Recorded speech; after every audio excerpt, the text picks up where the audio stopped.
ও চাচা, ও চাচা, চাচা, চাচা, দাঁড়ান। ও চাচা, চাচা, আমি একটা বিরাট বিপদে পড়েছি চাচা, আমাকে একটা সমাধান দিতে হবে চাচা।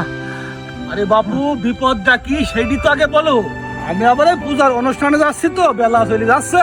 চাচা, আমার ছেলে জিনা করতে যায় ধরা পড়েছে চাচা। ইসলামে কাহিনী এই শাস্তি কি চাচা, আমাকে একটু বলেন চাচা। নাউজুবিল্লাহ, নাউজুবিল্লাহ, এর তো একটাই শাস্তি বাবা, মৃত্যুদণ্ড। তাই চাচা, চাচা, আপনার ছেলে যদি জিনা করতে যায় ধরা পড়ে তাহলে কি একই শাস্তি? ও, তাহলে বাবু কিতাব দেখা লাগবে। আচ্ছা, ঠিক আছে, রাখি, আই শুনি। একটা লাঠির গোষ্ঠী কিলাই এখনই সমাধান চাই আমার।